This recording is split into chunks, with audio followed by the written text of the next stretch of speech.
Remember how much you hated going to sleep as a kid? Somehow, you just knew. The real party doesn't start till way past bedtime. Turns out, you were right. So delicious. I feel like this is gonna save my life tonight. There's a whole other world waiting for you out there after midnight, and it's full of great things to eat. Woo! That's a good sandwich. I am in heaven. Yum, yum, get you some. The wee small hours mean big fun in late night paradise.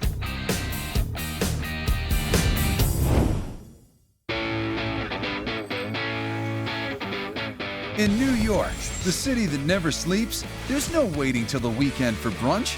It's on and popping right now at Bad Burger. We make the baddest burgers in New York City, baby. Okay, owner Keith Masco, how bad are they? BAD actually stands for brunch all day, because you can get brunch 24 hours a day. And that's why this is the greatest city in the world. Bad Burger does a revved up version of Eggs Benedict that's a total brunch game changer, the pulled pork Benedict. And it's made by their scary talented chef, Jillian. She starts with a large pork butt and a dry rub. It boasts all the classic ingredients you'd expect: garlic, cumin, salt, and get this, fresh ground espresso coffee. That'll wake you up. See, this is how you get the love into your food. By just being sweet and tender with it. Maybe give it a compliment. You're the best pork butt I've seen all day. I think this thing's been working out. Jillian, you're making me blush. Okay, once that fat renders down in the oven with all those flavors, tasty business. This is like the perfect butt. While that roasts away, it's time to build the base.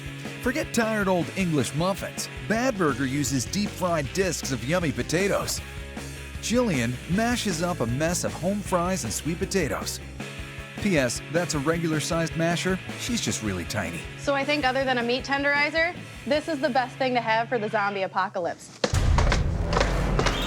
A little buttermilk and breading, then into the deep fryer till they're golden like Pony Boy. Now she goes into multitask mode, poaching eggs, whipping up the chipotle hollandaise, and caramelizing some barbecue sauce on that perfect pulled pork. Then she brings it all together with a side of Bad's apple slop. Here it is. The biggest, baddest breakfast in New York City, the pulled pork Benedict, and you can get it only here at Bad Burger. It's gooey and cheesy and eggy and meaty, and it's everything in the right proportion. It's very surprising. This is my first time trying this. And I didn't expect potatoes. I didn't even know what was inside of it. The hash brown bottom? Amazing. The pulled pork is juicy, the egg is poached right, the potato part is nice and crispy, and the chipotle is not too spicy. Oh my God. This on point. As long as we're not waiting for the weekend for brunch, why wait till November for Thanksgiving? The Thanksgiving burger will leave you stuffed and grateful right now. It boasts all the classic ingredients you'd expect: mashed potatoes, gravy, cranberry sauce, and crispy fried onions, which, let's face it, are the best part of that green bean casserole stuff. But pay special attention to Keith's patty prep technique, and you'll never try out another burger again. Our burgers are the juiciest burgers in New York City because we have a special process that locks all the juice in. He lays down a little clarified butter and puts the patty on top of that. Now we immediately mash it down for about 12 seconds, pretty much as hard as you can. Then we immediately salt them, it sears them, and the butter and the fat in the meat caramelize, puts a sear of about 1/8 of an inch on the bottom of the burger, which stops the juice from leaving through the bottom. Now, while Keith gets that stacked up, a quick blessing. Thank you for this Bad Burger we are about to receive, for the mashed potatoes, the cranberry sauce, the crispy onions, and especially Grandma's secret recipe gravy.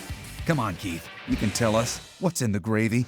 Now, all I can tell you about our secret recipe is that it came from my great-great-grandmother, and I won't let our cooks have the recipe here, and I won't let anybody else make it, because I flat out don't trust our cooks. They might go to my competition with our secret recipe, and then the cat's out of the bag, and I'll have to, you know, kill them. Okay. Family recipes, weirdness, tension. This really is just like regular Thanksgiving. And voila, a Thanksgiving burger.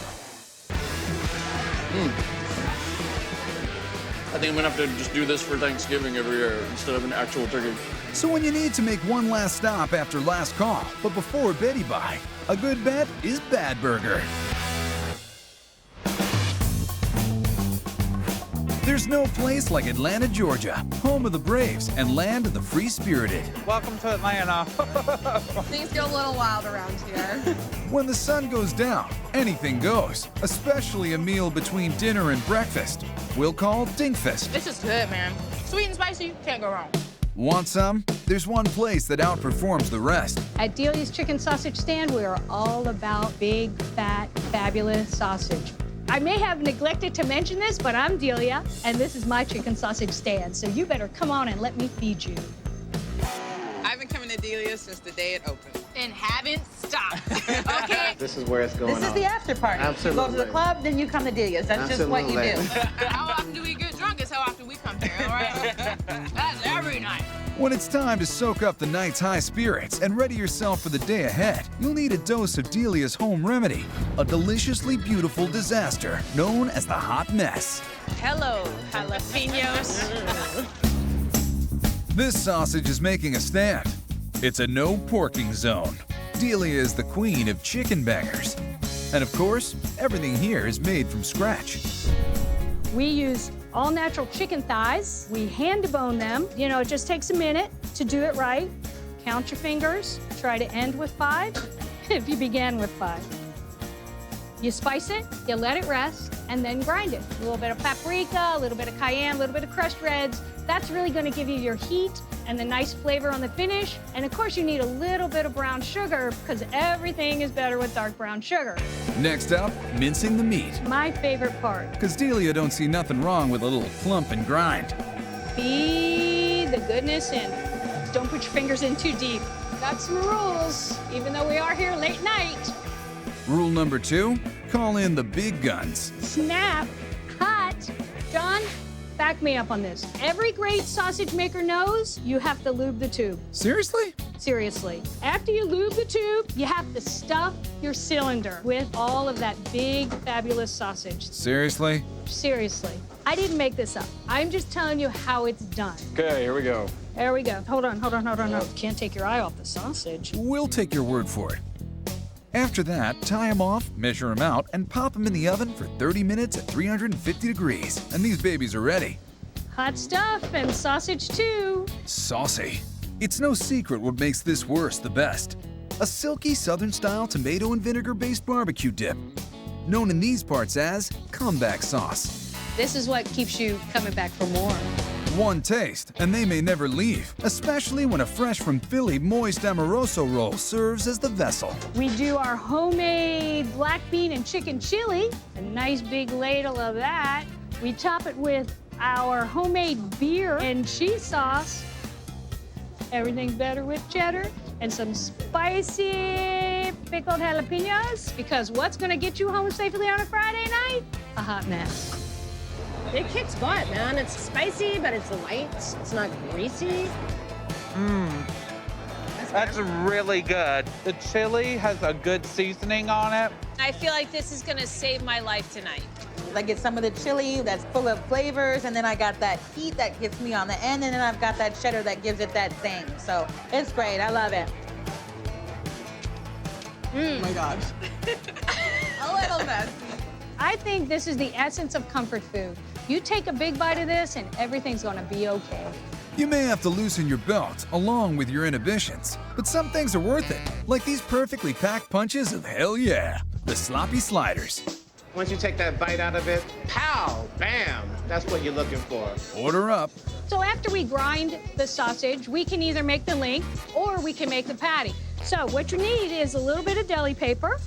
You need your sausage scooper, and literally you're just going to make some, dare I say, sausage balls. Yep. And then what do? Spank the sausage.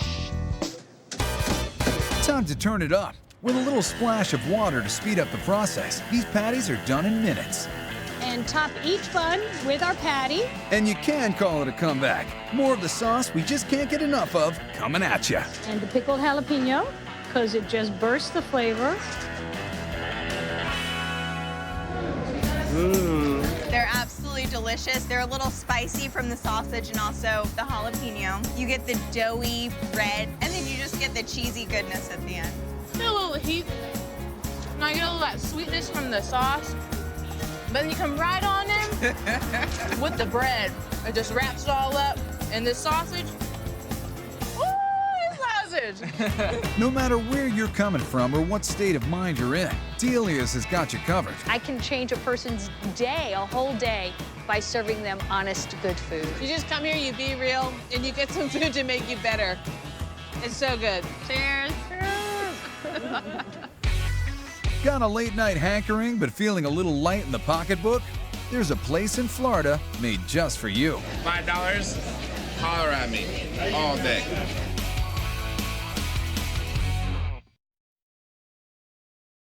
Most restaurants are built around a single style of food, or even one certain recipe. But in St. Petersburg, they've got a place inspired by a price, specifically $5. Welcome to $5 Drinkery. Josh Connell's $5 Drinkery is the hoppin'est late-night fun spot in Florida. And nothing on the menu will set you back more than a fin. I love this place because they're so creative. It's not the run-of-the-mill chicken fingers or pizza. We took a fine dining establishment and dropped it down to being a dive bar. I don't like white linen tablecloths. I don't like fine china. Who doesn't have $5 in their pocket? And who doesn't want to come out, get something delicious, get something to drink, coming out to a fun environment and get treated right? Low prices can lure folks in once. If the food's no good, they won't be back. But $5 Grub is a bargain at twice the price, especially their best-selling sandwich, the Mac and Cheese Melt. A gooey conglomeration of barbecue pork, pasta, and rich melty cheese. Where's the best starting point for making this wild sandwich? That'd be the butt, Bob. We're gonna start off here with 2 20-pound pork butts. We're gonna add a blackened redfish seasoning. We're gonna go all over that pork. Just like any good dish out there, you gotta add a little extra pepper to it. That's followed by salt, diced peppers, and onions. Then J-Dog cracks open a can of the most important ingredient, a little brewski. It's brewed right here in Tampa Bay. It's a very high IBU, which means really bitter, high in alcohol content.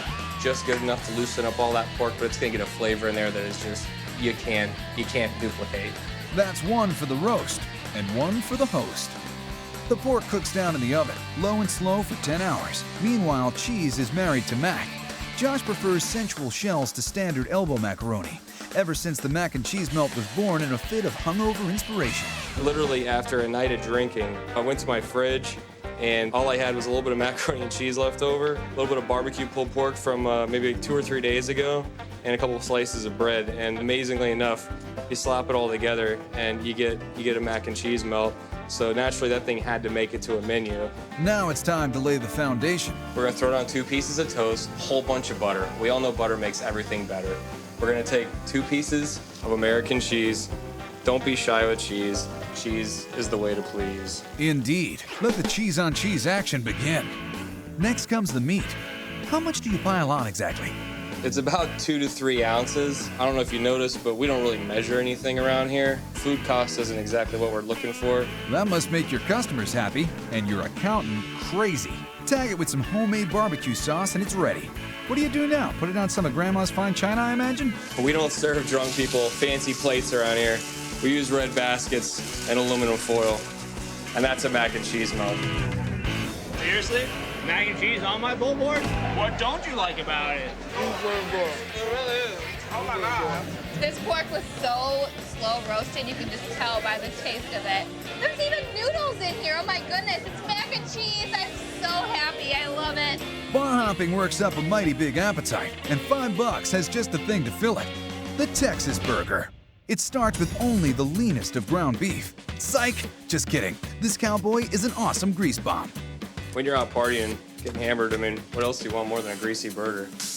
We use the fattiest stuff we can get our hands on. 80-20, that's the leanest stuff we're gonna use around here. If I can get my hands on something fattier, I'm using it. While that cooks off, it's jalapeno slicing time. And you wanna get nice, thin slices. We like to leave the seeds in because this burger right here is gonna have some spice to it. It's gonna have a lot of kick. Those give a slice of pepper jack some extra pep. Great burger if it ends there, but Josh ain't done yet. He equips it with a stack of crunchy homemade onion rings and finishes it with a flourish of sriracha aioli. Not something you're gonna find in a store, not something you're gonna be able to buy from anybody. It's made right here at 5 Bucks Drinking. We're gonna douse that puppy in sriracha aioli. Yum. I'll give you $5 for that bottle right now. And our signature burger, right there, $5. It's crazy that this is only $5. It's so good. It's really delicious. Want a little something something to satisfy your sweet tooth and your salty tooth? There's an app for that. Fried bacon. I have a beer with my amazing fried bacon with maple syrup. It's the epitome of American amazing. $5 for the beer and the bacon. Can't beat that.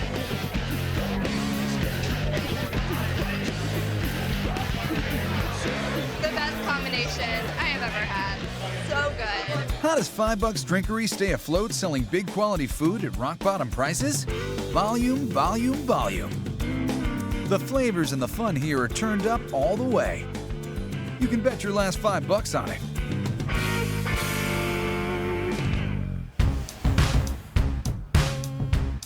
Next stop, Ohio. We're nestled between downtown Columbus and the Ohio State campus. You'll find the Short North, a vibrant arts district that pops off after midnight. And where's everybody headed at this hour? Surly Girl Saloon, Columbus, Ohio. Surly Girl, founded by besties Liz Lusner and Carmen Owens, is like an Old West saloon set on a pirate ship, and it's so friendly, they've pretty much changed the definition of surly. I have lots of girlfriends that are not about, pink and bows and ribbons. We're surly and we're out there and having a good time and drinking whiskey. So we wanted to make a place that we would be comfortable coming to. Girls and boys alike love what's served on Surly Swashbuckler Super Supper trays. Today's special, pigs in a biscuit. Chef Lara Rinaldo is just about to start pulling some pork, which they season post-roasting. I've got our cumin right here in the middle. I've got our red pepper flakes, which are just for a little bit of heat, and our Jamaican jerk seasoning, just to give it a little bit of that Caribbean flair. To lock in all those flavors on the pork, Lara puts it in a pot with caramelized onions, sauteed garlic, and a little pork and chicken stock. You guys hear that right now? That crackling? That sizzling? That's the onions and garlic cooking. They're bringing out all that flavor, getting all that goodness out of there. This smells amazing right now. This is gonna be delicious. Then she juices up the flavor even more. So right now we're gonna go ahead and deglaze it with a little bit of orange juice to give it, just a little extra citrus for that Caribbean flavor.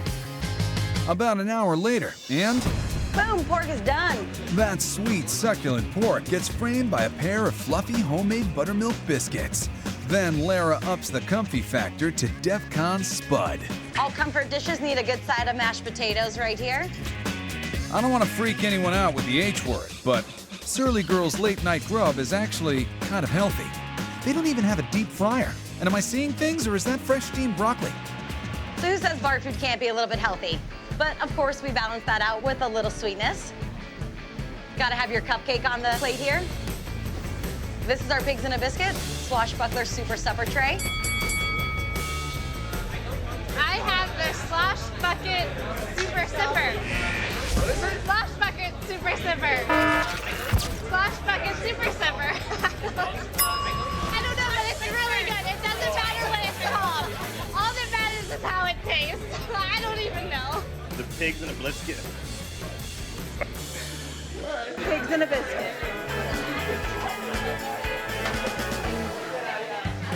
Wow. It's so delicious. You taste the barbecue sauce, you taste the meat, and you definitely taste the country biscuit, which is exactly what I want when I'm maybe a little bit drunk and I need something in my system to get me home for the night. This is probably some of the best pulled pork I've had in the city. The pulled pork is out of this world, but maybe you'd like to take a look at where this whole thing started. Pie, anyone? Conveniently located in one of Columbus, Ohio's coolest neighborhoods is Surly Girl. Just what is a Surly Girl? It's someone who takes her snacks very seriously. In fact, it's how the whole place came to be. You can't really leave out why we opened this restaurant, which was the corn chip pie. I mean, it's a pile of corn chips, some chili, some cheese, some sour cream. And it seemed like we almost built the whole menu around just having that dish, which is kind of crazy. You mean crazy delicious. This is the ultimate flavor combination. Corn chips, chili, cheese. Surly Girl sits right at the intersection of naughty and nice, and maybe no dish captures that essence more than their famous boozy cupcakes. We've been known to do cupcakes for over 8 years, doing all kinds of fun flavors. Most of our cupcakes tend to be pretty boozy influenced. Lots of whiskey, lots of vodka, sometimes tequila, whatever we can, find behind the bar. Today, Lara's whipping up a batch of the root beer bourbon buttercreams. All right, so now I'm gonna make our famous bourbon buttercream. First up, we're gonna go ahead and reduce some root beer, make a nice reduction out of that. Who even knew you can do that?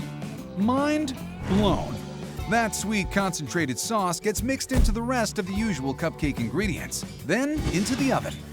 So we're gonna go ahead and start with putting our softened butter right in this bowl here. The main ingredient to our root beer and bourbon cupcakes is the bourbon. Pour that right in. Really all we need, but we don't want to leave any behind, so cheers, Columbus. It's the powdered sugar that really gets things smoking, especially when Lara cranks the mixer up to 11, until finally it's done. So how'd it turn out? Nice and bourbony, just the way we like it. You left the pig. It's so good, isn't it? There's bourbon, guys. There's bourbon in this frosting. It's absolutely amazing. I had no clue this cupcake had bourbon in it. A little messy, but it's worth it. Just tops it off. You can't get any better.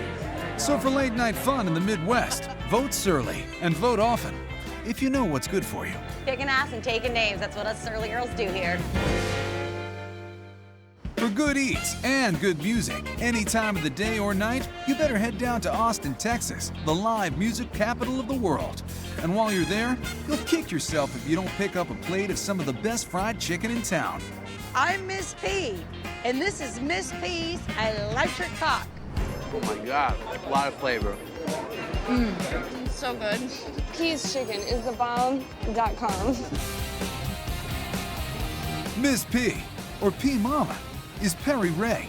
Back in the day, her great-grandma, Big Mama, taught her how to make fried chicken. Miss P took that recipe and has been using it to feed hungry Austinites since 2010. I think Big Mama looks down from the skies, and it's very happy for me. Miss P sits on Austin's famous South Congress Street. On a boulevard of cool joints, this one is easy to spot. There it is. Chicken. This is our trailer.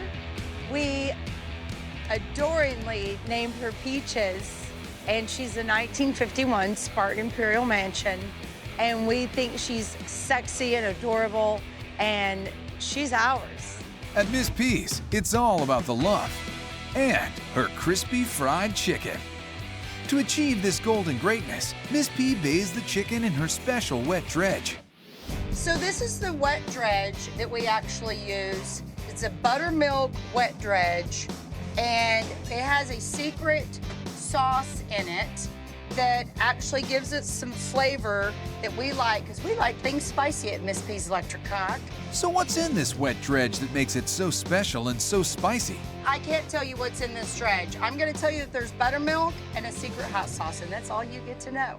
One thing we do know is once it's wet dredged, it's time for the dry dredge. After all the dredging's done, Miss P heats up the peanut oil and gives the chicken a dunk.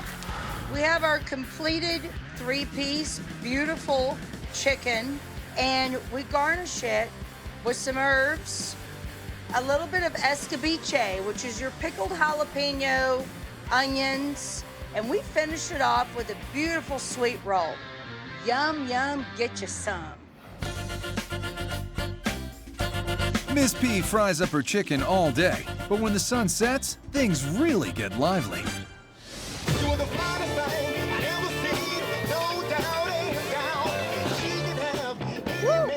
Those flavors go together extremely well. That's Texas hot.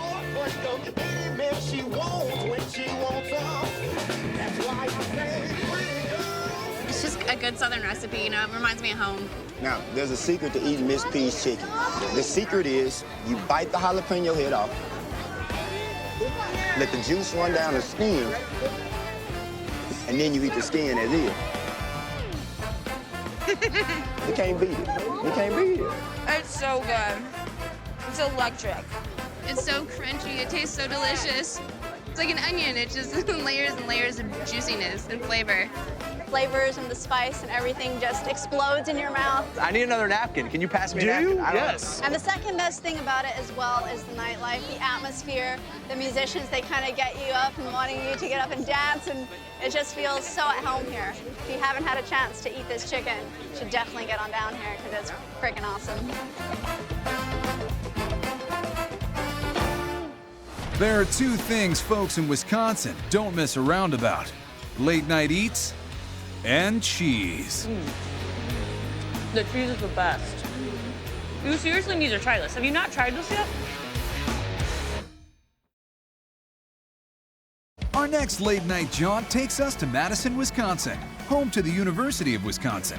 Madison is also capital of America's Dairyland. So what do Madisonites like when it comes to after-hours eats? It's all about the cheese. Ah, the cheese, piled high on an oversized slice of pizza. Hi, I'm Nick. I'm Marty. Welcome to Ian's Pizza. It's fantastic. Exactly. I've been eating at Ian's Pizza since I was probably 10 years old. They have the science down. Pizza science. This ain't some ordinary pizza joint. Marty and Nick have built their career on baking up creative, crusty creations. If they can dream it, they'll put it on a pie. First of all, we'll put anything on a pizza. Anything on a pizza? Anything you want. Grilled chicken, spicy chicken, Tomato pesto, spinach feta pesto. beer chili slice. Chipotle pork and bean. We do Thanksgiving on a slice. We made a crab rangoon pizza one time. But what about the classics? A lot of the people coming from out of town that don't know what we do are coming in the door and they're like, I'll have a sausage. And you know, we don't give them too much of a hard time. We do have the best cheese, pepperoni, or sausage pizza that you can get. I would agree. But we've made our name on the crazy stuff, the really innovative stuff. Crazy plus pizza plus Wisconsin equals what? Mac and cheese pizza, that's what. We sell more mac and cheese pizza than any other slice that we sell. Maybe more than any other slice combined out of all the other pizza. We sell a lot of mac and cheese pizza. Tons. Let's stop all this talking and get to throwing some pies. We don't necessarily throw the dough because it's not the fastest way to make a pizza. Copy that. No throwing. We're just going around, staying on the outside of your dough, get that perfect stretch. We're looking for a 20-inch pie, which is the size of the peel. Now it's time to say cheese. We add some Wisconsin mozzarella. People in Wisconsin love cheese. Next, we're gonna take some of these elbow mac noodles that we boiled up. We're gonna spread those on the pizza. Well, if you're looking for your carb overload, this is probably it. Then Nick squirts on a generous amount of homemade creme fraiche for even more rich, creamy goodness. You know, your traditional pizza will have a marinara base, which we also do, but this is a different spin on a pizza in general. We're doing a cream base. And that's just gonna make the best mac and cheese. I love this pizza. We make this pizza all the time. I still eat it. Everyone's eating it. We'll eat it after the bar time. This is a great way to end your night, for sure. Then the pie gets laid on the pizza stone and slid into the oven for about 6 minutes. Once it comes out, it's finished off with some Wisconsin cheddar, don't you know? Mac and cheese on a pizza, the ultimate Wisconsin comfort food.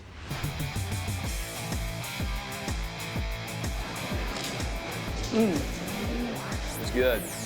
It's perfect. Super cheesy, crispy crust. The cheese is the best. You're in Wisconsin, so you better find something with cheese on it. You seriously need to try this. Have you not tried this yet? This right here, macaroni and cheese pizza, is better than going home with a stranger at night. With an endorsement like that, who needs any other pizza? We do. Especially when it's a pizza piled high with barbecue brisket and tater tots. This pie starts like they all do, by stretching, not throwing the dough. Then some local Wisconsin mozzarella is heaped on. We got the mozz, let's add some tots. Tater tots is, well, you know, you can put potatoes on it to get you that steak and potatoes, Wisconsin thing. But why put potatoes on it when you can put tater tots on it? And why have steak when you can have brisket that's been smoked low and slow for 18 hours? Bringing a little south to the Midwest. Barbecue. Speaking of barbecue, we're gonna put the barbecue sauce. It's a homemade barbecue sauce that we make here. Really complements the smoke flavor of the brisket. A trip into the oven, and this bubbling barbecued bar food is done. There it is, brisket and tots pizza. And if you don't meet anybody on those cold winter nights in Wisconsin, this pie will keep you warm. Definitely. I would not have expected it to taste like this. That is really good. Brisket isn't usually something that you put on a pizza, so when you mix that with like barbecue sauce and cheese, it's like just merging of like the two best food worlds ever. So if you find yourself down a few drinks in the Badger State, get in with the Ian's crowd and grab a slice of that crazy pie. Completely worth a trip to Wisconsin. Get your ticket, get in your car right now. I'll see you at Ian's. Looking for a real joint? Somewhere off the beaten path where only the locals go? Look no further. Cooter Brown's is the ultimate place to eat late night in the Big Easy. You better be hungry, you better be drunk.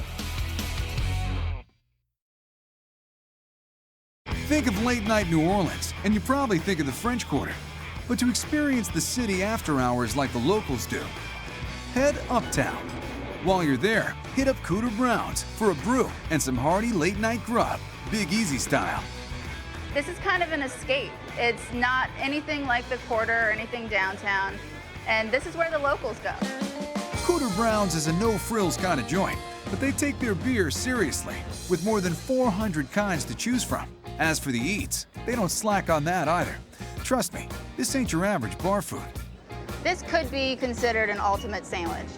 Chef Carly knows Crescent City locals will settle for nothing less. I do have a passion when I make the food here. I mean, we love what we do. We love serving people. I mean, that's what we do in New Orleans. We eat. For a crowd that likes to drink, but is also discerning when it comes to tasty eats, you better be able to deliver the goods. And that's just what Cooter Brown's Bayou Philly does. This is the Bayou Philly, New Orleans version of the Philly cheesesteak. It may be a Philly, but it starts with Gulf shrimp, a Louisiana staple. Those go on the flat top with a little S&P. But what comes next puts the Bayou in this bad boy. This is Louisiana-style alligator sausage. Alligator sausage has kind of a gamey flavor, but it depends how the sausage is made. This is made with a lot of spices and onions and local seasonings. The team of Gator and Shrimp do a little hang time on the grill to get nice and toasty. This may be the only time you see a shrimp and a gator hanging out together. Now we're gonna throw the onion and pepper mix in with the sausage and shrimp. So far, this sandwich feels more po' boy than Philly. All right, this step is what makes this sandwich comparable to the Philly cheesesteak. We've got our American cheese and our pepper jack cheese. We're gonna take 2 slices of each. All that meat and drool-worthy dairy ducats get stacked on some French bread, but not just any French bread. This is Leidenheimer, the holy grail of baguettes for Crescent City locals. People love this sandwich because it is New Orleans. You've got your shrimp and your alligator sausage. It's from the bayou.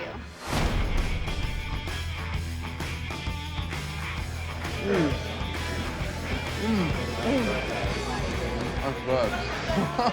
Getting spicy and cheesy and greasy. Awesome. Everybody knows after a couple beers, you get real hungry. With the combination of sausage, shrimp, and cheese, it really hits the spot. Woo! That's a good sandwich. It's got everything you would love in a sandwich. Gulf shrimp, it's got the alligator sausage. It's all there, but with that New Orleans twist, so good. The Bayou Philly is a riff on a classic New Orleans sandwich, but the muffalata is as quintessential as it gets. You're not going to get any muffalata better in New Orleans than you're going to get here in Cooter Brown's. This is where it's at. The sandwich starts where all sandwiches do, with the bread, but not your ordinary sliced white. This is a big bun. That big bun is piled high with Italian meats, salami, ham, and mortadella. Locals do love this. I believe it originated with the Italian immigrants into the city. It's stuck. It's still here. Some people do say that the muffalata is as popular as beignets and the French Quarter and Mardi Gras beads. On this muffalata, you get meat, meat, and more meat. So we're gonna put a layer of Swiss cheese first, and then a layer of provolone. Because this is an Italian sandwich, you gotta have provolone. Unlike classic muffalatas, which are served cold, at Cooter Brown's they are warm to maxi melty perfection. Just right for late night grubbing. You gotta have melted cheese on late night food. I mean, it's required. Right now, it's just a ham and cheese sandwich, but a large helping of Italian olive salad pins the muffalata needle in the red. Look at this thing. It is layer upon layer upon layer of meat and cheese and oily olive salad. You guys better have a big appetite because this is our famous muffalata. When you bite into this sandwich, it's like a cornucopia of flavor. It's huge. I mean, it's got tons of stuff in there. You're gonna get messy no matter what. You just gotta get prepared to get dirty. There's gonna be oil everywhere. It's gonna be hot. There's some flavor of that olive salad right there that really comes out. It's not your typical bar food at all. I mean, this is a great restaurant, you know, without being a bar. The two combined makes a killer combination. Sounds like just the place to keep your bon toms on the roulette. There are those who feel late-night snacks are synonymous with deep-fried food. If that sounds like you, we've got your new favorite place. Thank us later. It's like I died and gone to deep-fried heaven.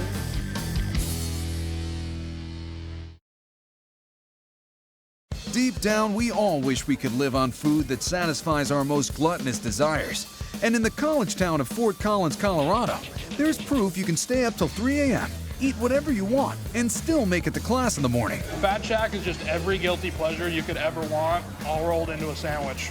Conveniently located across the street from the Colorado State campus is the Fat Shack, serving Jersey-style fat sandwiches, crammed with all the deep-fried goodies you crave and Mom hopes you take it easy on. Just ask these two handsome fellas. I'm Tom. And I'm Kevin. And this is Fat Shack. We got everything deep fried. If it's not deep fried, it's not on our menu. Come here about, 2 or 3 times a month, maybe 4 times a month if I can afford it. On the college budget. On the college budget. You never know. Cause hey, when you're studying into the wee hours, you need your energy. So ixnay the almond ray for tonight. All of your favorite fried foods got together and made a baby, and they named it the Fat Shack. Wow. It's like I died and gone to deep-fried heaven. Just got the most ingredients on our entire list. Pretty much got everything a college kid needs to survive. The sandwich, it'll blow your mind. That it will. Carrying the Fat Shack mantle means this hefty hoagie has big mouths to fill. And that starts with the bread. So a real fat sandwich has to have awesome bread. If you guys know anything about Colorado, it's tough to find good baked bread out here because of the altitude. It took us a really long time to find a bread that tastes exactly like the East Coast.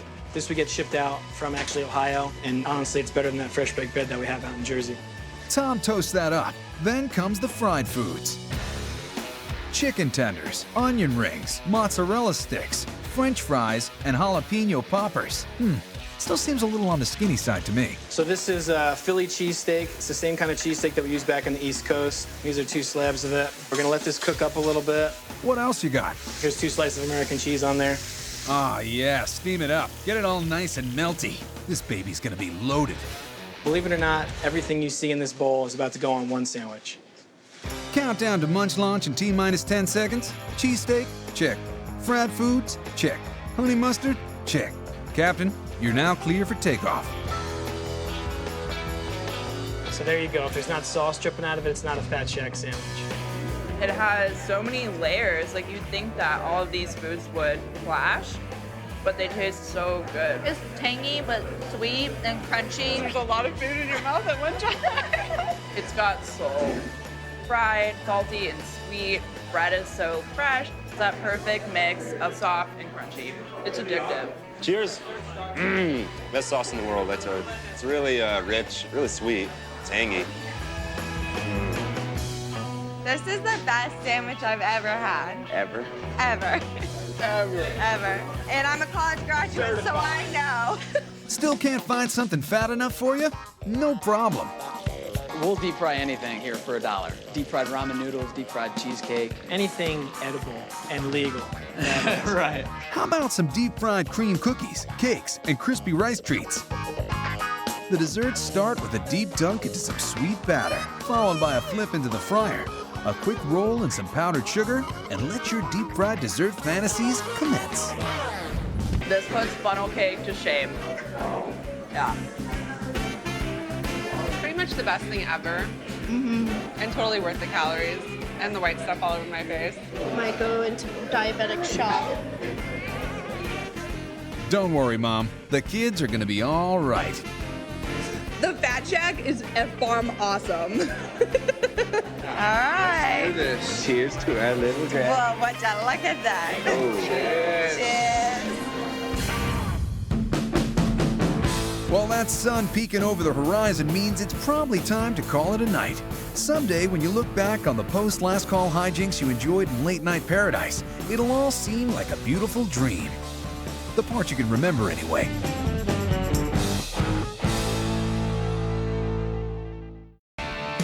It's one of the greatest partnerships in food history, macaroni and cheese. Oh my gosh. I don't think it gets much better than bacon and cheese. Your old childhood friend is all grown up, thanks to a new generation of Mac Daddies and cheeseheads who love to think outside the box. That's better than my mom's. Grandma never made this. Probably shouldn't have said that. Still, just one bite of the king of comfort foods, and you're instantly transported to mac and cheese paradise. Where better to begin than in America's Dairyland, Wisconsin, where they wear their cheese heads like a crown, and Mac's Mac and Cheese Shop in Wisconsin Dells is the perfect place for your next cheesecation. I'm Jackie Morris. And I'm Nick Morris, and this is Mac's Macaroni and Cheese Shop in Wisconsin Dells, Wisconsin. Macaroni and cheese is basically the Navy blazer of foods. It goes with everything, like another hearty local favorite. Chili is a necessary dish in Wisconsin. You need a chili dish in those cold winter months. So we just kind of took that concept of chili and wrapped it into our mac and cheese. And the Mac Shack's Chili Mac will warm you up good. But let's begin at the beginning. This is our homemade house recipe cheese sauce. Every single mac and cheese, this is the starting place. Creamy, rich, Wisconsin dairy, Wisconsin cheese. Everything is Wisconsin. As the moo juice warms up, Nick adds their secret seasoning. Then what happens? Next is our main ingredient, the big show, Wisconsin Dairyland cheese. We have mozzarella, and then of course American cheese for extra creaminess. And we slowly add these two in. The cheese and the milk is without a doubt the most important aspect. Every single dish will have that regardless of what the topping is, what the flavor is. This is our base, this is really our canvas as we like to call it. It's not officially a sauce though until you combine it with that mixture of butter and flour, known as roux. Nick likes to add refrigerated roux to his hot cheese. How come? That's gonna really tighten up the cheese sauce and make for that nice texture that we're looking for. And this is gonna stay on the stove. There's really not a set time that we have. It's ready when it's ready. And again, we don't want to ever rush it. While that simmers, it's time to make the chili, using the old recipe passed down from Jackie's dad. We begin our chili base with tomato sauce. Add to that lots of hearty hamburger meat, sauteed in real Wisconsin butter, of course. Then the secret blend of spices. Why don't you go ahead and reveal what those are, Nick, on national TV? I'm just the son-in-law. I had to work pretty hard to get this recipe, so I'm going to try to keep this kind of close to the vest. Texans may disagree, but out here, it's not chili without beans. And then just a little bit of ketchup on the top, a little extra tomato flavor in there. Yeah, it gives it a nice little sweetness to it. And this is going to simmer for about an hour, and then it's ready to go on our chili mac. 1 hour later, here comes the fun part. Let's lay in them elbows, ribbed for our pleasure. The ribs hold the cheese sauce really nice, so make sure that every single macaroni noodle that's in the dish has a nice amount of that cheese sauce stuck to it. Some people use a bread bowl for their chili. We like a mac bowl here. Finally, it's time to let that cheese flow all around the edges. We don't like to mix those two up quite yet. We let the guests do that themselves. Topped with more cheese, then it's into the oven. Put it in about 350 degrees. It takes about 10 minutes.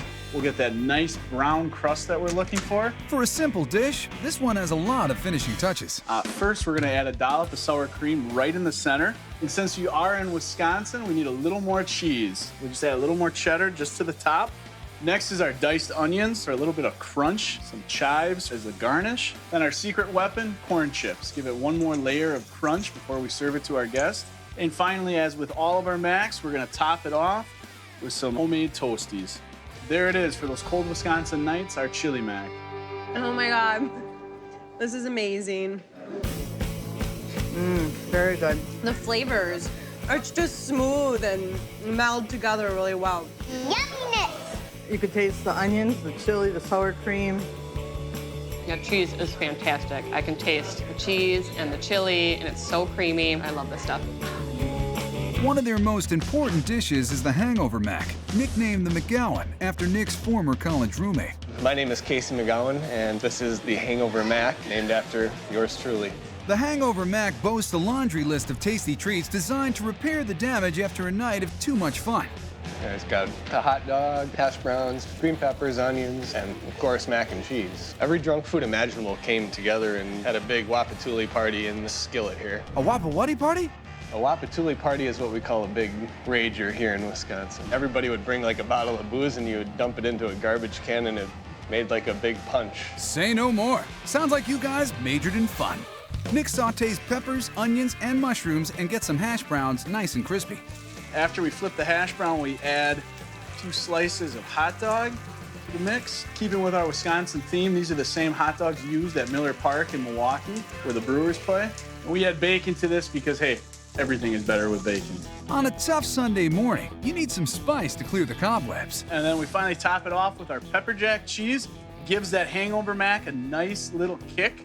Goes perfectly with the rest of the stuff we're about to top this with. A few garlic breadcrumbs, then into the oven to brown for 5 minutes. Then Nick piles on the toppings. Looking good. But you got anything to increase the heat even more? Sriracha needs a little extra kick before we send it out. And then finally, as always, our garlic toasties. And here it is, the hangover mac, your perfect Sunday morning cure.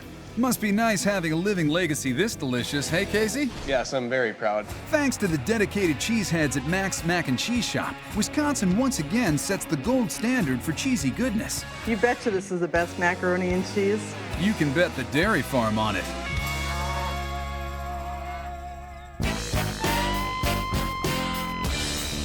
Mac and cheese, as we're learning, is many things to many people.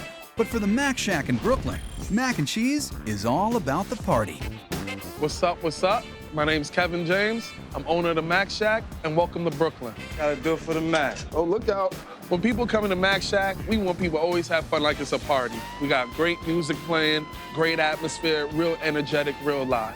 The Mac Shack resides in Clinton Hill, an up-and-coming neighborhood in New York's fastest-growing borough. Brooklyn's a melting pot. You get a little bit of Caribbean flavor in Brooklyn, a little bit of Italian flavor, a little bit of the Spanish flavor, and that's what the Mac Shack is. We mix it all up, and that's what makes Brooklyn, Brooklyn. And what makes the Mac Shack's mac and cheese stand out from the rest? Well, for one thing, Kevin's love of all things spicy. It's this passion for fire that inspired their signature dish, the jerk chicken mac and cheese. The jerk chicken mac and cheese, the original jerk chicken mac and cheese. It's something we really hang our hat on. We're the only place that do it, and we do it the best. The jerk chicken mac and cheese starts with the chicken. Kevin whips up a marinade of garlic, oil, and adobo. Then he gives the chicken a good rub down with all that garlicky goodness. I can kill Dracula with a slap right now. Pow! While the chicken cooks, Kevin heats up their version of a classic bechamel sauce.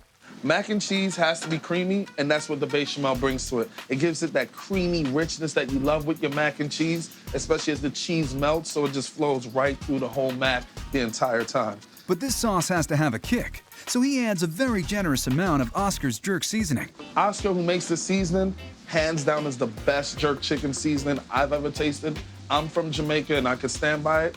He's an original, born-bred Jamaican, and his seasonings embodies that flavor of jerk chicken from Jamaica. That garlic-laden chicken is cut up and added to the pan along with the noodles.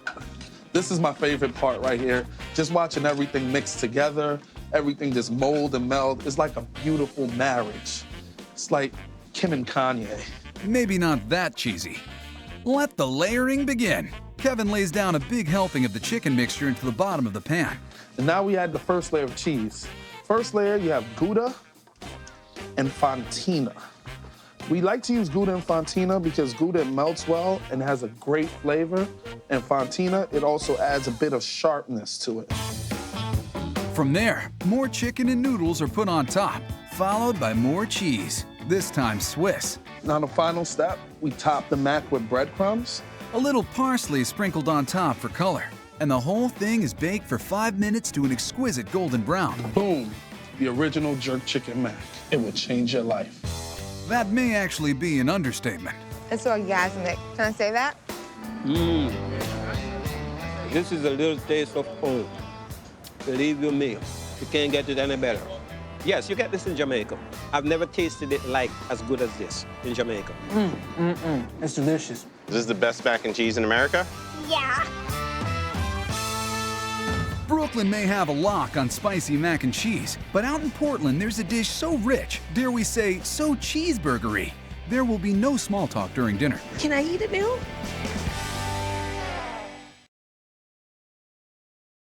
For our next mac and cheese indulgence, we head to Portland, where there's a local hero blending up creamy concoctions for a whole new generation of mac enthusiasts. It's Mac and Cheesery.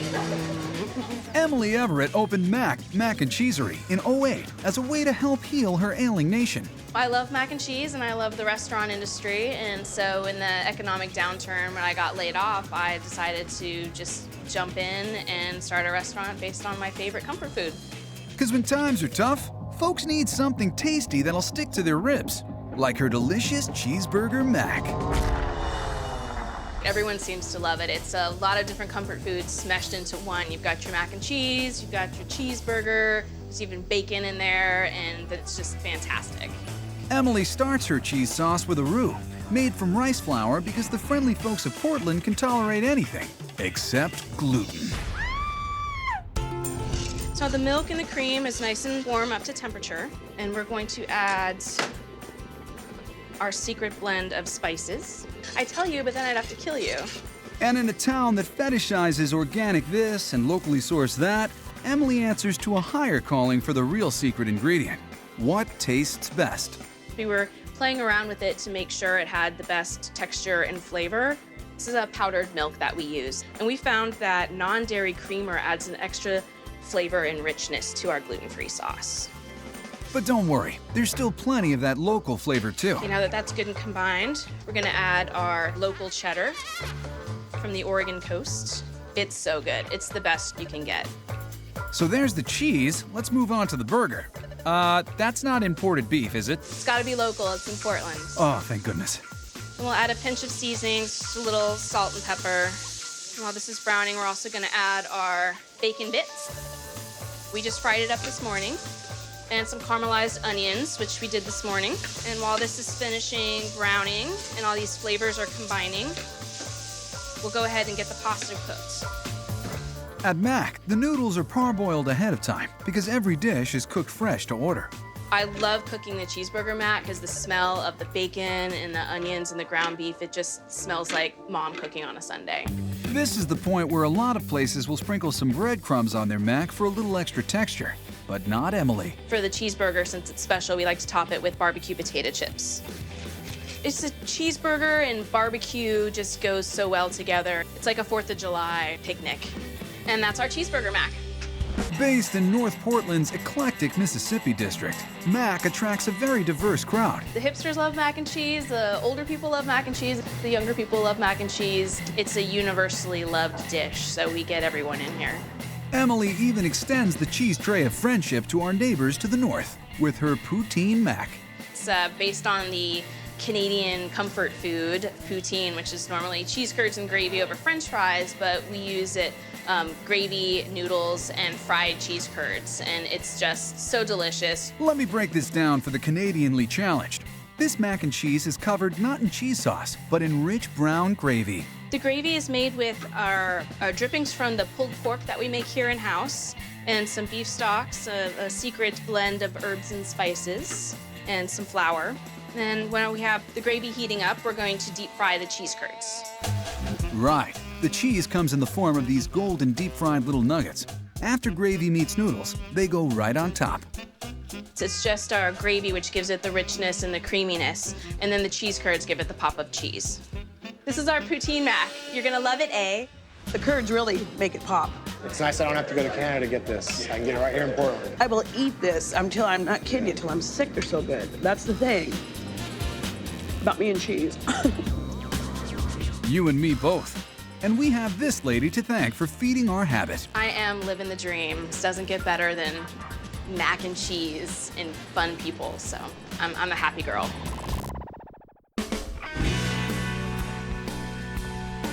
Let's head for the hills and the little town of Basalt, Colorado, where outdoor enthusiasts and thrill seekers enjoy the steep trails, the rushing waters, the majestic views, and the mac and cheese. We have a spoon here. We can shovel it in. It is good.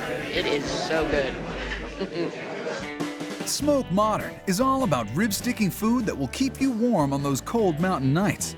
But how does a menu this rich go over with a bunch of fitness-crazed Coloradans? Colorado, especially this valley, is known for its healthy lifestyle. While we love that, we're always active, we're here to indulge a little bit. We bring some decadence to the mountains. Chef and owner Jamie Theriault moved to Colorado from New Orleans and brought his favorite dishes and cooking techniques with him. Straight from South Louisiana, we're here bringing a little bit of New Orleans and Cajun culture to the mountains of Colorado. Smoke Modern is a barbecue joint that, thank goodness, also serves up 8 kinds of over-the-top mac and cheese. But what does a marriage of mac and cheese and Cajun cooking actually look like? My friends, it looks like crawfish etouffee mac and cheese. I had to bring a little comfort from Louisiana here in the form of crawfish etouffee. The foundation of many Cajun dishes is roux, butter, and flour, cooked to a golden brown perfection. Well, my mother is a roux expert, and she'll tell you that if you see any black specks in the roux, you have to start over because it'll taste burnt. It should taste toasted, not burnt. Another Cajun culinary staple is the Trinity. Peppers, celery, and onions. That gets added to the pot and sautéed in the roux. Now, secondary to the Trinity, but only by a little bit, is garlic. Jamie adds sweet Creole tomatoes to the pot and a healthy dose of white wine to break down the roux even more. Here we go. Lobster broth complements the wine nicely, thank you very much, and makes this etouffee supremely rich. It is literally the most decadent mac and cheese we've ever made here, and our roster is a long one. While the etouffee bubbles, simmers, and thickens up, Jamie goes all Marie Antoinette on some crustaceans. So the first step is to separate the head and the tail. We get rid of the head for now. We'll save that for later. And then we take off a few layers of the peel around the tail and take it out like that. Comme ça. The crawfish are dumped into the etouffee to warm up. Meanwhile, tomatoes are cooked with a little Kentucky bourbon and then merged with the etouffee along with a big old ladleful of their homemade cheese sauce. We saute the etouffee and our 3 cheese sauce and let it come together nicely. Doesn't that look awesome? Old school elbow macaroni is added to the mix, and then finally this rich concoction is put into a casserole, topped with grated pepper jack cheese, and sent to the broiler. Crawfish mac etouffee bubbling out of the salamander. So good. If you think it's time to eat, think again. We're gonna add popcorn crawfish tails, a great sauce, and more vegetables on top. We got crawfish etouffee mac and cheese, a little bit of the bayou at 7,000 feet. It tastes like etouffee. It tastes like Louisiana. We've set the bar at amazing. What could the guys at Smoke Modern possibly do to top that? We'll give you a little hint.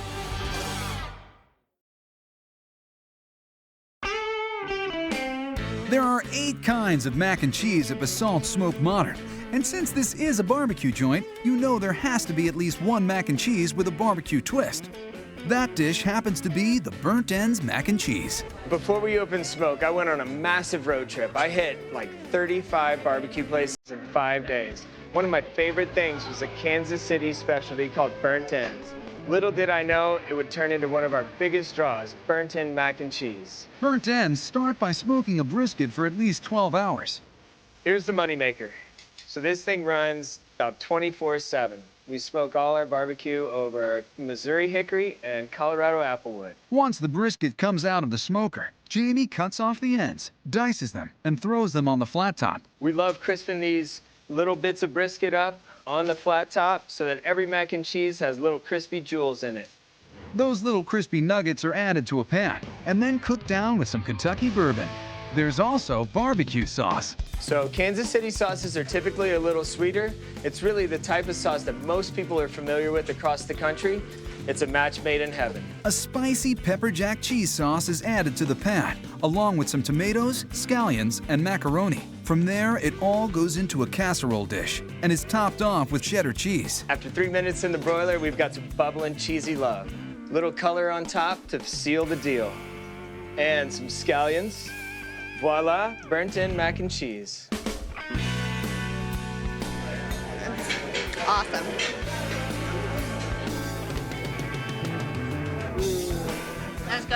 Oh, it's really good. The little crunchy burnt end pieces are to die for. They've got a great little crunch to them. This is what I get every time I come here. Yeah, I love it.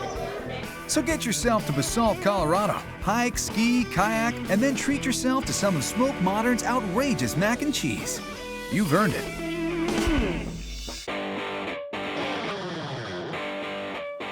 If there is a science to making mac and cheese, then the laboratory is located in the Del Mar Loop neighborhood of St. Louis.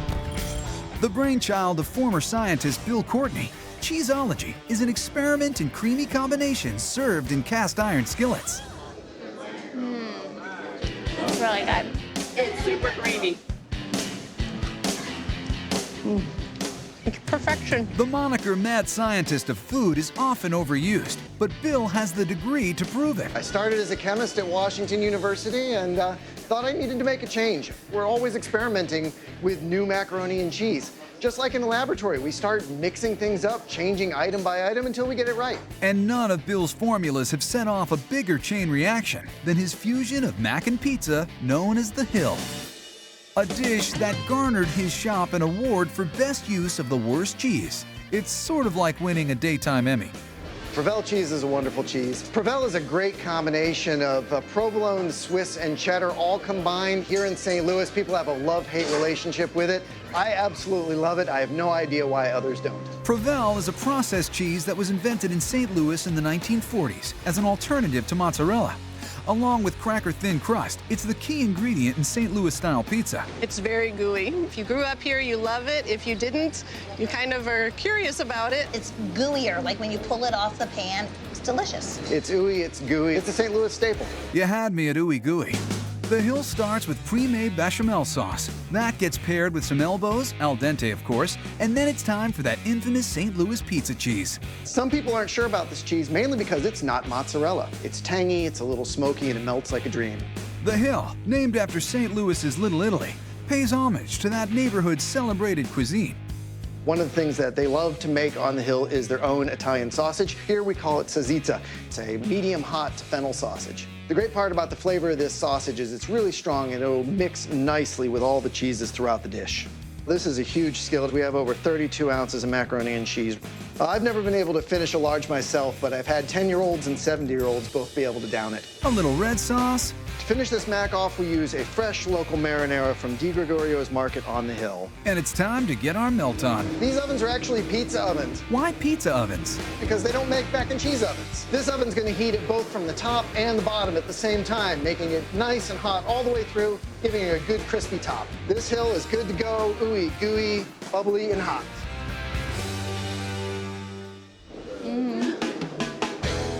Oh my gosh. It's almost like a sauce. The Provel cheese is really creamy. This is perfect cheese for mac and cheese. It just adds a really nice, smooth texture and melts in your mouth. All right, who's the Provel naysayer here? I guess that would be me.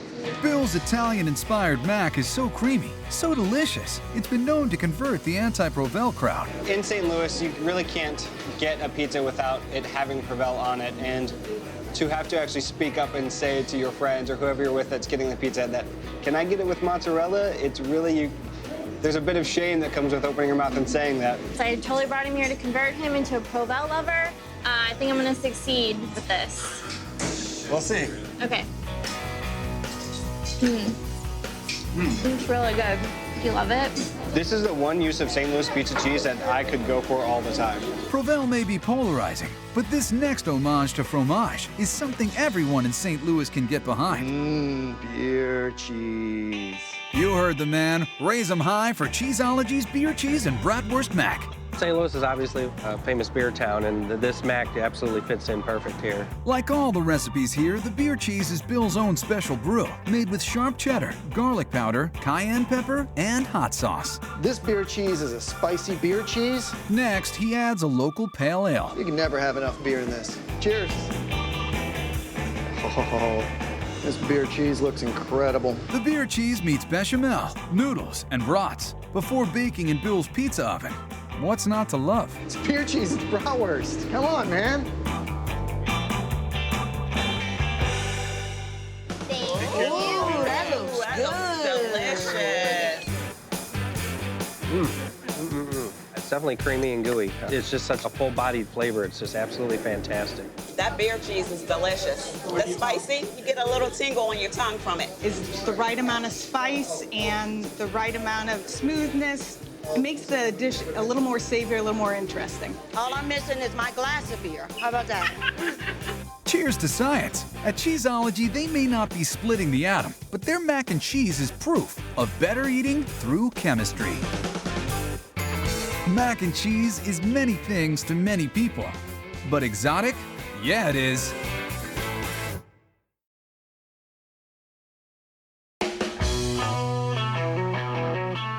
In Southern California, mac and cheese is more than a meal. It's a metaphor for what makes America great, especially at Elbows. Everybody comes to Elbows. We have every type of people here, every age of people here, and we have something on our menu to satisfy everybody. Owner Punita Patel was born in India and raised in Africa. So for her, growing up, macaroni and cheese was an exotic treat. My parents were world travelers and would bring Western things home, and pastas and cheese, those were like our treats. And masala mac was like a real big treat for us when my mom made anything cheesy. Those Indian and American influences come together perfectly in Elbows' exotic yet comfy masala mac, which you can get with chicken tikka masala. Let's get into some Indian marinade. Yogurt, salt, and a special blend of spices shipped directly from her folks' home of Gujarat, India. So there's gonna be cloves, coriander, pepper, cardamom, ground red chilies in there. I don't wanna give you all the ingredients or else you might start making it and not come here, so I gotta keep a little bit to myself. That gets blended up with some fresh garlic and then rubbed all over the chicken breast. This marinade kind of goes back to probably my grandmother or probably even my great-grandmother from India. That sets up overnight. Then it's grilling time. That masala aroma is going to draw you right in. This is the flavor that I grew up around. If you go to an Indian wedding or an Indian party, when you're in the parking lot, you can already smell this. The chicken gets charred to a beautiful finish. So you're gonna dice it up instead of leaving big pieces because you wanna have a piece in every bite, right? With the chicken done, time to focus on the mac. It features the basic building block of any quality cheese sauce, bechamel. But then comes the spicy subcontinental script flip. This is a tomato and ginger-based sauce that we add. That's gonna give it color and flavor. And then, of course, the tikka masalas from India. You're gonna add that in there. A little salt. You've gotta make sure that that flavor from all these spices is in there all the way through. Pasta doesn't have any flavor, so you gotta add lots of flavor. It's coming together nicely, but there's still one thing missing. And the last thing to go in is our cheese. We use a blend of sharp cheddar and mozzarella cheese. Mozzarella helps that stringiness that you want in mac and cheese. A little more cheese goes on top, and the whole thing gets browned in the salamander. Oh man, this is gonna taste like getting a big warm hug from the many arms of Vishnu. So this is the delicious chicken tikka masala mac. Smells so good, easy and cheesy and gooey and just ready to dig into. Well, this is my favorite, the masala mac. They've never disappointed me. It's just as delicious as always. They're so good. It's got great Indian spice, perfect amount of heat. It's a combination of the two textures of like classic American mac and cheese with really delicious Indian flavors. You didn't think Indian food would get better, but after having this macaroni and cheese, it just got a lot better. Tastes amazing. It's very good. Yeah, it's one of my favorites. I love Indian food, so having a dish like the masala mac that combines Southern mac and cheese and Indian food, that's where I'm comfortable.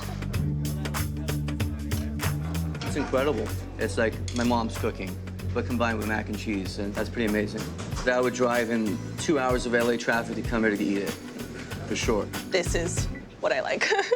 When Punita moved to SoCal as a high schooler in the 80s, she went totally loco for Mexican food. And that love is the main ingredient in another great Elbows dish, the fajita mac. It features fresh, flame-roasted veggies. Did you forget something? Like a pan? This softens the skin and it gives it a nice smoky flavor that you want for the fajitas. So you really definitely need a smoky flavor when you're cooking fajitas. This is how we get that smokiness. So these peppers are ready to go. Mix those with some onions. And that's our fajita mac topping right there. Now to cook some steak. Punita uses a lean hunk of top sirloin. A little bit of oil, a little salt, and a little pepper. Very simple, because we're gonna add the fajita seasonings later on when we get it to the mac and cheese. Mexican food was the perfect choice for an Indian family that wanted garlic and spice, chilies and jalapenos, everything that makes Mexican food so delicious. While that sizzles, let's get cracking on the mac. This sauce starts with more bechamel, a little ready-made fajita mix from a local mercado, crushed red pepper, garlic chili paste, and of course, el queso. This is a blend of sharp cheddar, mozzarella, and some pepper jack.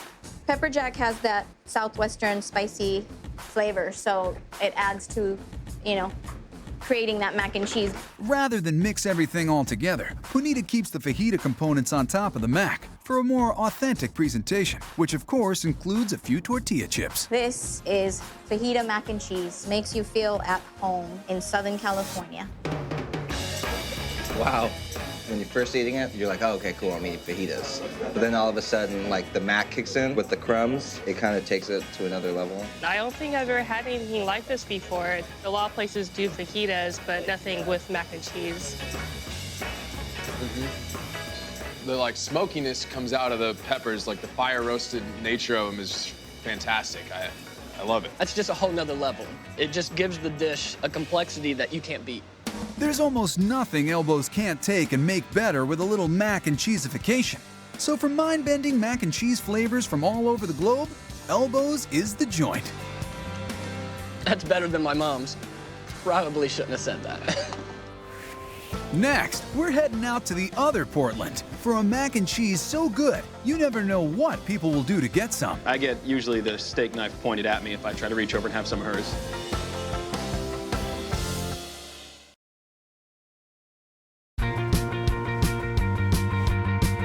Mac and cheese is the standard bearer for comfort food. I think we've established that much. But can it be elevated to fine dining status? It can, if you're eating it at 555 in Portland, Maine. All right, this is how I do it here. There's no reason to take a small bite of this delicious stuff. I don't think it's considered the best. I think it is the best. What we're doing here at 555 is approachable fine dining, if you will. There's no intimidation here. We are a restaurant for every man. In a crustacean-crazy state like Maine, how does one go about making a lobster dish that stands out from the crowd? They merge it with the country's favorite guilty pleasure. Say hello to 555's Truffle Lobster Mac and Cheese. So I grew up on boxed mac and cheese, and to tell you the truth, I still eat it from time to time. This is not that mac and cheese. This is mac and cheese for adults. Chef Corey starts by creating a roux, a simple mix of butter and flour. He then combines it with hot cream and milk. Once I add the roux to the cream and the milk, we'll have bechamel, your basic white sauce. Foundation for the dish. That is the goodness right there. You can see the sauce is thickened up, and then we're basically going to blend in 5 different cheeses. Ah, yeah. 5.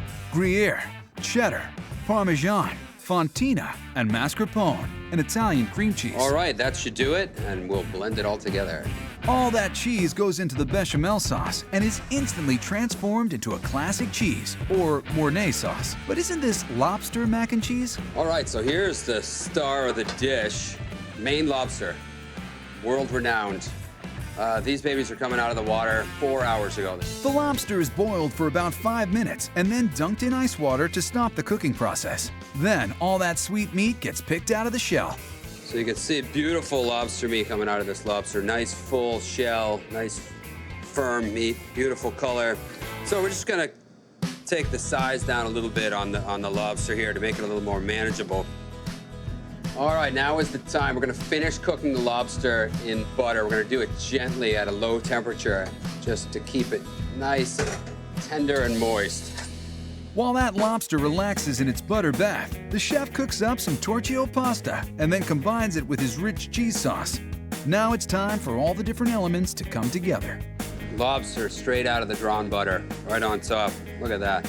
Some of the butter kind of drains right into it as well. A little truffle oil, because this dish wasn't rich enough yet, and a sprinkling of chives for some color.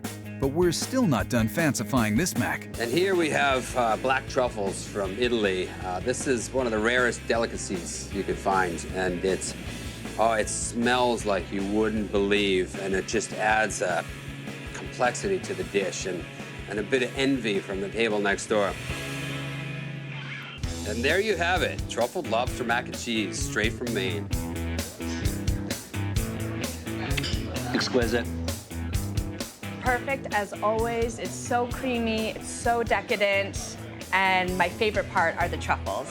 We've definitely had our fair share of lobster macaroni and cheese, for sure. The lobster is amazing, really succulent, sweet. Mac and cheese is creamy, but it's light, not too heavy. And the truffles are a really nice addition.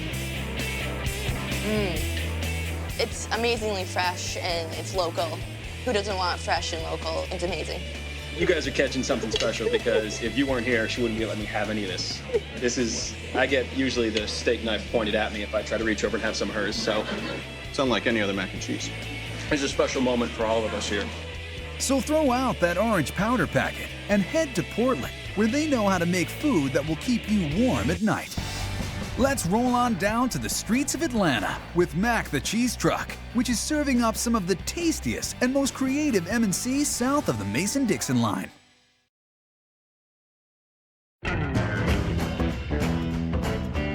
Georgia on your mind? You must be thinking comfort food. And no one does comfort food like Hotlanta, where you'll find Mac the Cheese Truck riding dirty and serving up the tastiest mac and cheese on 4 wheels. I've definitely heard a couple times that we got the best mac and cheese in town. This is the only place you can get it is off of our truck. And I think hands down, our mac and cheese is the best thing in the city. Bo Hodson is the mastermind behind these amped up versions of the traditional side dish. I like to make people happy with food. I'm a people pleaser, so I like to serve this because it makes people so happy. Bold flavors. As soon as you bite into it, it's an explosion of spice, tangy, sweet, depending on which one you get. He's a people pleaser, all right. Mac the Cheese Truck's most popular dish is a mishmash of Southern staples, barbecue mac. Real Southern cooking means everything is made from scratch, and for Mac the Cheese Truck, it all starts in their commissary. Okay, first we're gonna start off with a little bit of ground mustard. Traditionally is gonna be what gives you that homey feel of mac and cheese. Without it, it just doesn't taste like mac and cheese. A little white pepper, cracked black pepper, salt, and cornstarch. Oh, it's a labor of love, that's for sure. If you don't love this business, you should probably get out of it. I've never worked so hard and been so happy.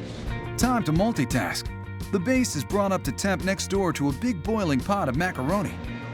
Now this is where the cheese and the mac and cheese comes into play. We've got 8 pounds of shredded cheddar here that we're about to whisk into our slurry base. Man, that is smelling good. And the moment you've all been waiting for, mac, meat, cheese. I think the two of you will get along just fine. All right, we've got the mac covered, but what about the barbecue? Atlanta really loves its barbecue, so we got to make sure that we take care of this pork with some tender loving care. We've got our house-made special rub here. Well, it really draws the flavor out of the pork. I think it complements the fat content really nicely. So the more we put on, the better it's gonna hold on, the better it's gonna taste when it's all said and done. You can't rush perfection. 10 to 12 hours later, the pork is ready to pull. If we did it right, you should be able to take this bone right out. Barbecue's a huge staple here in Atlanta, so we have to make sure that the pork that we do here is on par with some of the best restaurants in the city, and I think we do a really good job with it. Time to make like Ludacris and roll out to serve up some Southern hospitality to the ATL. This is hands down the best barbecue mac and cheese you're ever gonna have in your life. We're gonna start off with a big heap and scoop of cheddar mac and cheese, and we're gonna top that with a little bit of our smoked pork with some of our house-made barbecue sauce.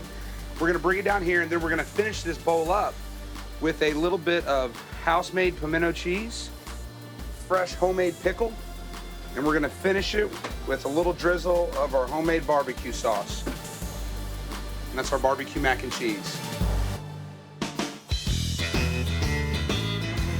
Fantastic. I mean, barbecue, pimento cheese, and mac and cheese, how can you go wrong? Oh man, the barbecue, it's a beautiful thing. It can't get any better than this. A lot of cheese, a lot of good sweet and savory pork, nice sweet barbecue sauce. Pretty tasty. Match made in heaven. Gotta get everything, man. Gotta get everything. Oh, that's delicious. The barbecue sauce just pulls it all together very nicely, and the pimento cheese adds a little something something to the mac and cheese. It's delicious. If you come to the mac and cheese truck, it's definitely not just a side dish. It is, it's a whole meal in a bowl. They say food is the fastest way to someone's heart. Mac the Cheese Truck knows a shortcut. I love this mac and cheese. Hopefully, we've inspired you Mac addicts to go out and try new twists on this comfort classic. What are you waiting for? When it comes to mac and cheese, there's always elbow room.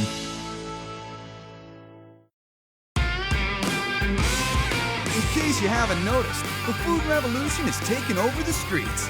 Nowadays, no matter where you live, the best way to experience great new taste is al fresco a-go-go. The food truck game has really stepped up. This is the best in town.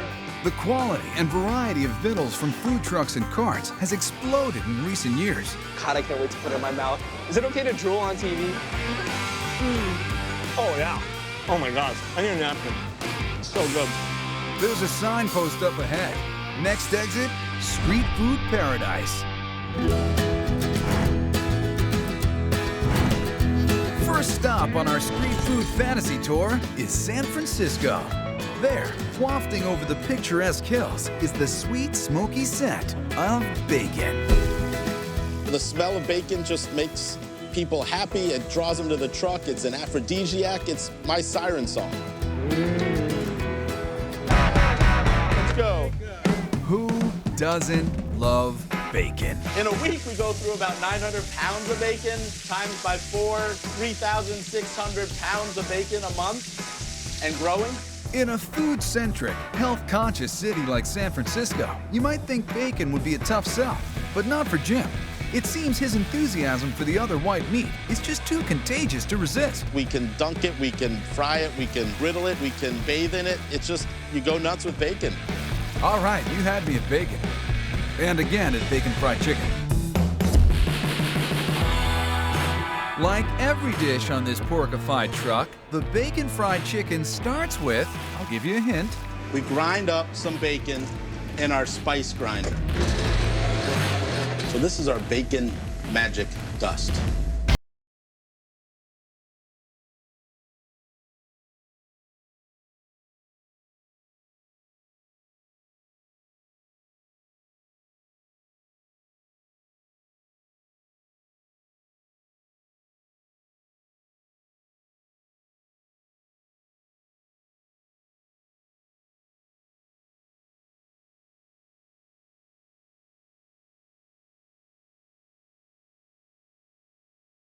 Sandwich. A mondo mound of sriracha coleslaw adds a spicy layer of flavor to cut through all that richness.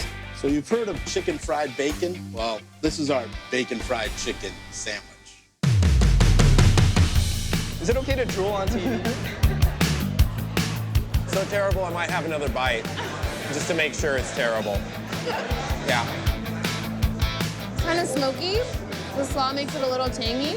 The bacon's really the main flavor. Like, the chicken just complements it. So, more bacon, the better. Really? I can take a bite now? Jim is the bacon godfather. That's what he is. For the godfather of bacon, not just any condiment will do. For his sandwiches, he goes bacon jam. We're gonna start with a little pork belly fat. Pork belly fat, the bacony sweet spot. Fat is joined by onions, garlic, brown sugar, cider vinegar, honey, and Jim's secret weapon. So this is some really good San Francisco roasted coffee. Smells sweet, the honey and the cider vinegar and the sugar. Smells really good. But wait, I feel like there's something missing. The secret ingredient is always more bacon. More bacon? He's a culinary genius.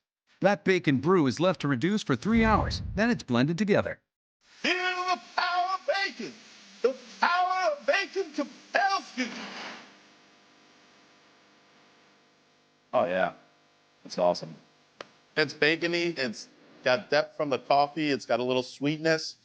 The texture is perfect, and I'm going to go spread it on everything in my truck. We'll settle for spreading it on a grilled cheese, thank you very much. So the grilled cheese sandwich reminds me of my childhood. It was my favorite sandwich, and I just make it better with bacon and bacon jam. It brings me back home. So the bread we get from a local baker in San Francisco. We like to cut it to order. Nice thick slices of our pond de mie bread. It's a real buttery style loaf of bread.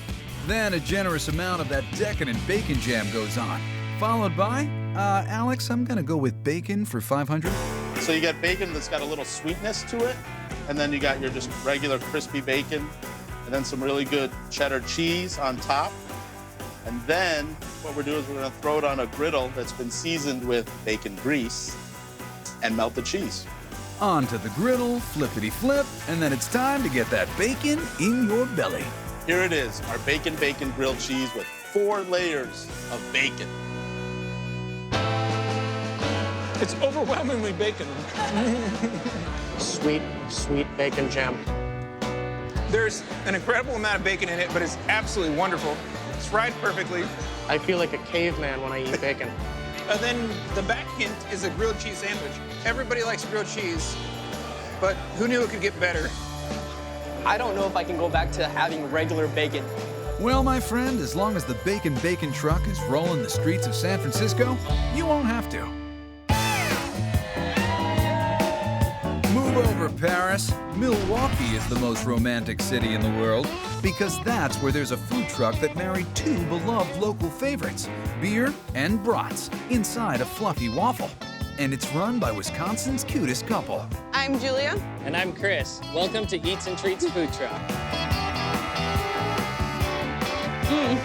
Eats and Treats is sausages wrapped in waffles from our truck on a stick in Milwaukee.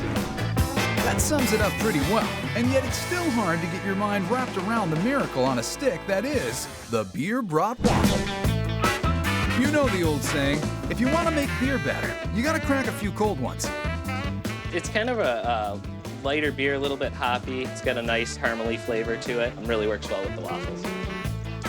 I was gonna save a little for the chef. Next comes the dry ingredients, a mixture of flour, sugar, and buttermilk powder. So we're pretty much there. I'm just gonna add a pinch of salt to it. Some local brats get grilled and drilled. Now they're ready for the magical machine known as the waffle dogger. It's become pretty much our main staple, our main seller. It's what brings people to the truck. They're also drawn in by a familiar, enticing aroma. This is the best part when you really smell the beer. Give her a spin. And then 4 minutes later, we'll have beer brat heaven. And exactly 240 seconds later, waffles are done. We like to leave the crispy edge. It's the best part next to the beer. A little syrup, and it's beer brat waffle time on a stick. A perfect Milwaukee breakfast.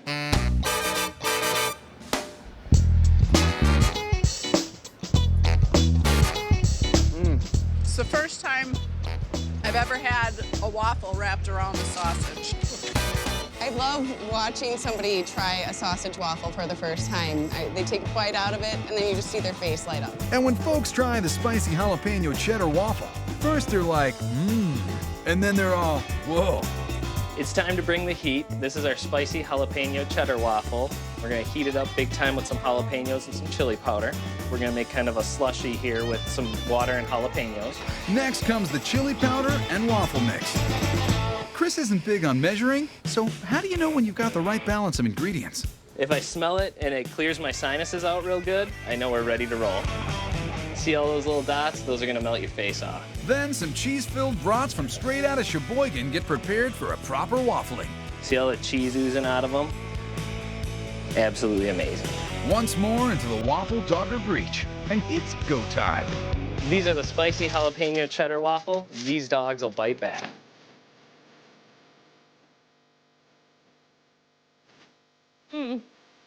The waffle is perfectly cooked and delicious. The cheese on top gives that extra little kick of flavor because there's jalapeno in the cheese, which is the best part.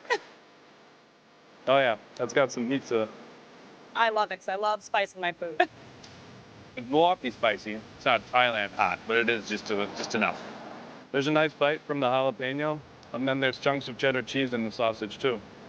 It's really good. You definitely can tell it's Wisconsin cheese. Jalapeno and cheese everywhere, all over the waffle. And my face. In these divided political times, it's good to know there are certain things everyone can agree on. If you live in Milwaukee and you don't eat brats, then you need to really reassess. We may never learn who let the dogs out, but at least now we know who put them into waffles.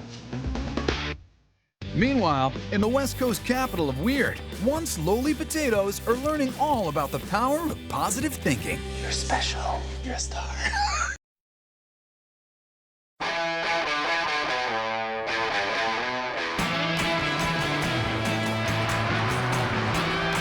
Portland, Oregon is a city that roots for the underdog, so it's no surprise that here, a humble side dish can rise to the rank of champion.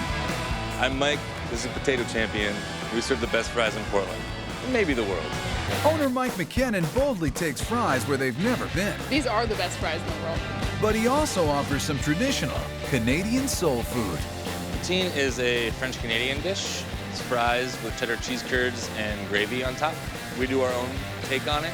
Mike grants us exclusive access to his secret training camp headquarters to see how champions are made. First up, the homemade gravy. That starts with mushrooms, garlic, and onions. All right, next is balsamic vinegar. It adds a lot of zing to the gravy. Most poutine gravies don't include balsamic vinegar, but we add it to ours because we're in Portland and we're special.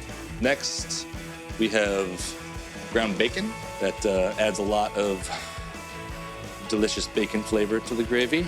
All right, and salt. Salt adds a flavor of salt to the gravy. No gravy's complete without some hearty meat stock. What's in yours, Mike? Pig's feet, beef knuckle, beef marrow bones, celery, carrots, onions, made totally from scratch. All right, and the final thing is our camellia salt. It is a secret blend of a lot of spices. This is kind of one of the signature things about the gravy. If I told you what was in it, I would have to kill you.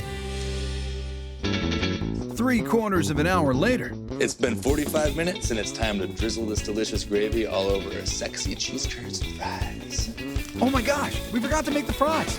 Mike quickly washes and cuts up a mess of unpeeled Oregon-grown #2 russets.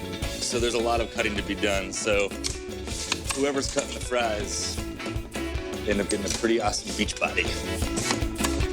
Before they hit the grease, each fry is given a pep talk. You're gonna be amazing. You're gonna do such a good job. You're special. You're a star. You're a champion. You're a champion. Then they're blanched for 6 minutes at 350 degrees in a custom-made double-wide fryer. We work in a trailer, so we gotta have double-wide fryers. And this is where the potatoes become champions.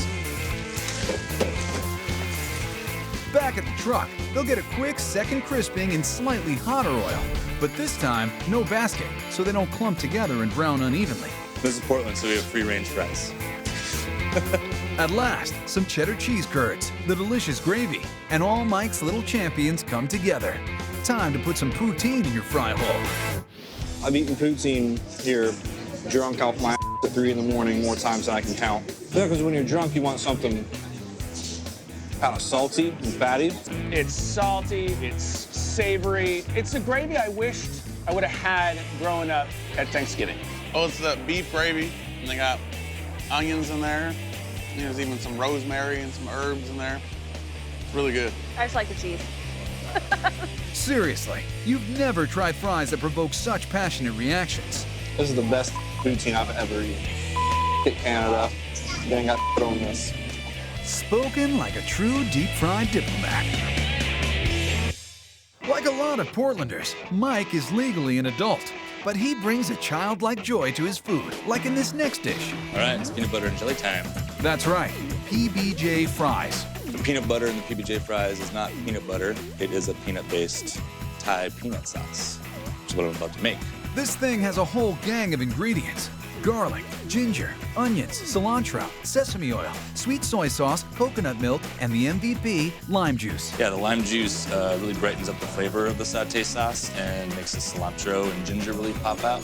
But of course, you can't call it peanut sauce without the peanuts. I have fresh ground homemade peanut butter. It's just peanuts, just ground peanuts. That's it. Then a locally sourced raspberry jam gets modified to Mike's specs with brown sugar, lemon juice, and liquid smoke. It needs to be doctored up a little bit because it makes it fit better with the sauté sauce. Next, Mike salts up a freshly fried batch using his special imported shaker. Only the best for these little champions, right, boys? All right, there we go. Let's make some PBJ fries. Finally, the three flavorful voices come together in perfect harmony. Here they are, one and only Potato Champions PBJ fries. Oh my god. Those are so good. That's really good. Sauté is my favorite anyway. And with the J it's the best. Spicy with a very sweet finish, and it's very good. I love the raspberry jelly. It's really tasty. It's the best. Mike and the P-Champ crew definitely dance to the beat of their own Spud drummer. Hot potato, hot potato, hot potato, hot potato. But if you're the champ, who's your closest competitor? We have no challenges yet. It's a competition of one so far. Truly in a class by themselves.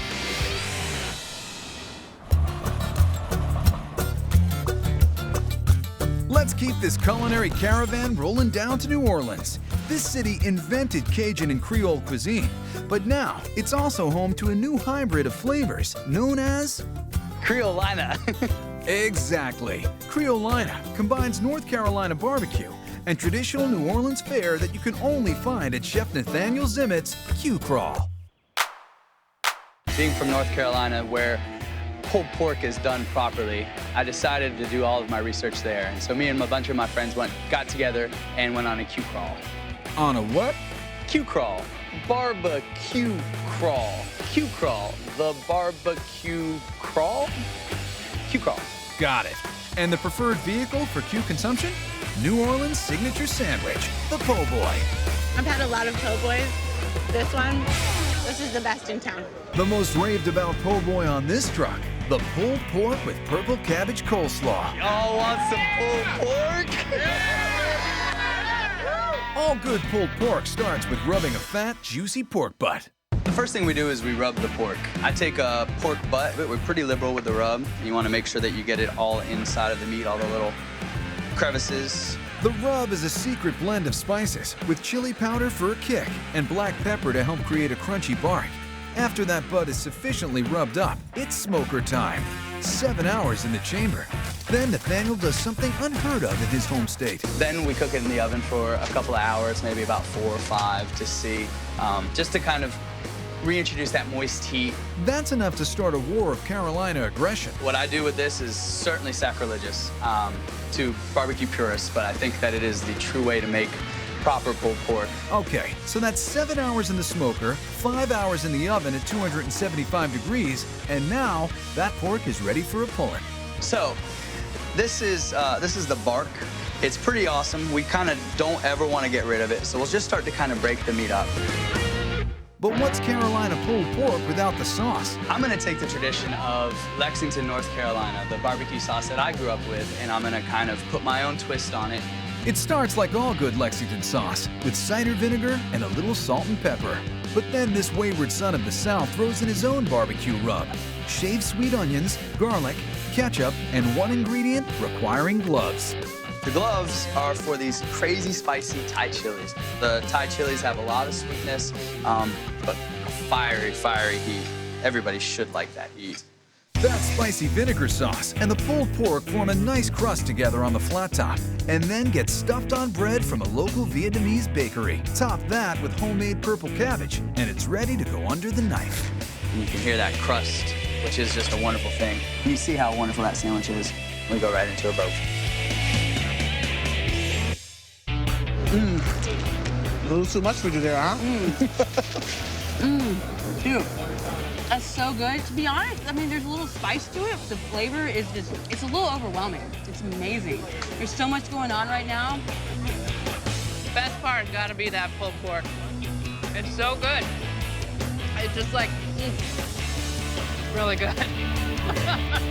There's a lot of smokiness from the smoked pork, and then there's like vinegar and the coleslaw. It's a little bit tangy, it's a little bit smoky, but mostly it's that coleslaw that's kind of overpowering everything in a good way.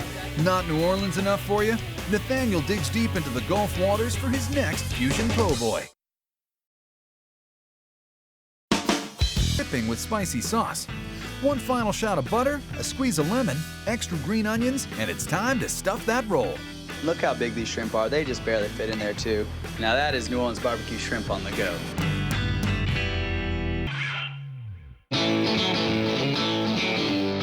dog lovers, pay attention, because all your Frank fantasies are about to come true at a little spot in East Nashville called I Dream.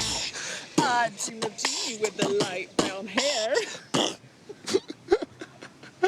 I love it.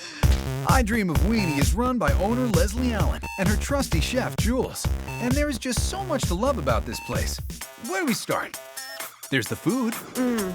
And then there's the double entendres. So you might want to cut that one out. And did we mention that this joint is made out of a converted VW bus? But let's focus. We're here for the dogs, and more specifically, the Triple H Weenie. The Triple H Weenie. Then it rockets into the rich and gooey stratosphere with a ton of cheese, lots of butter, and some chopped onions for good measure. And meat from that charcoal grilled 100% beef dog. But let's not get ahead of ourselves. While the hash browns bake, Jules starts is a classic American breakfast on a bun. For something a little more exotic, you might want to try the Porter Road Butcher Chorizo Weenie. Oh man. What? That's really good. This dog features a tangy jicama slaw that starts by putting tomatillos, onion, poblanos, and jalapenos in a blender, along with cilantro, olive oil, sugar, salt, and garlic. This looks so fresh, and I wish you could smell it. It is so delicious. That cilantro and the pepper and onion really comes out. Then we're just gonna mix it in with our jicama now to make kind of a dressing for the jicama slaw. And as quick as that, it's time to pile it all up. Local artisan bun, locally sourced chorizo sausage, and then we're gonna top it with sour cream, jicama tomatilla slaw, and avocado slices. And there it is, our Porter Road Butcher Chorizo Weenie. Just can't beat that great taste of the chorizo.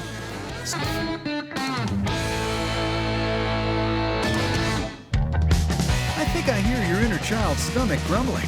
Better bring that kid to this Rocky Mountain Rolling Bistro. It's elevating peanut butter and jelly to new heights. When negotiating the thin altitude of Denver, Colorado, you need rich, hearty food. Something that will stick to the roof of your very soul.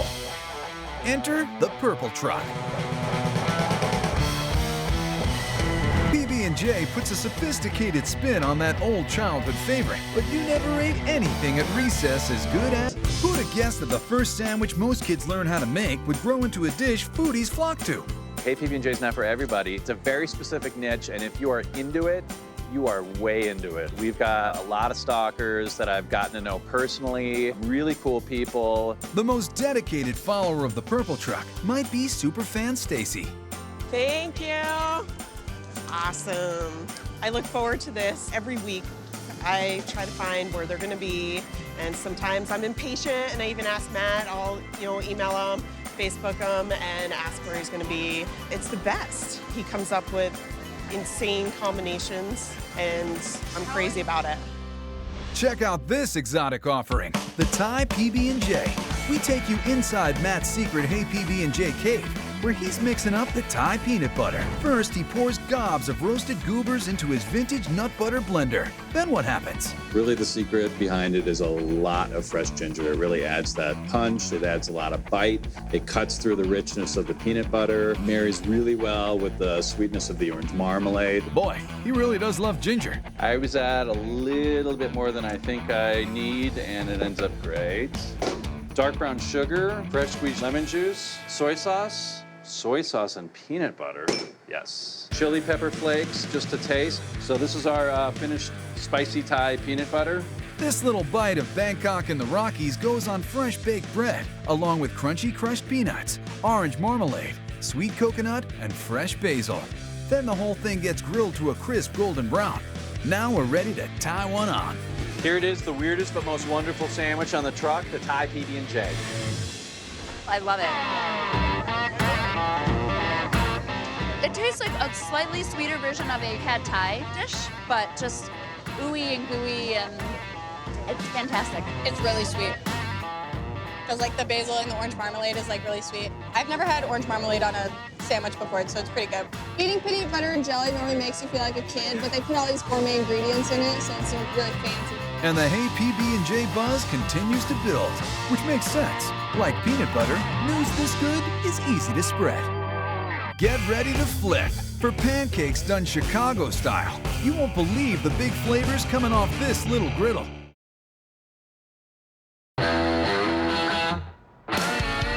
Chicago is known as the city of big shoulders and even bigger appetites. Good thing there's a truck making versions of all your favorite foods that are fully jacked. Make that fully flapjacked. I'm Kyle. I'm Leah, and this is Baby Cakes. Baby Cakes is a gourmet pancake food truck. We make the most mind-blowing, mouth-watering, extremely delicious pancakes you've ever had in your life.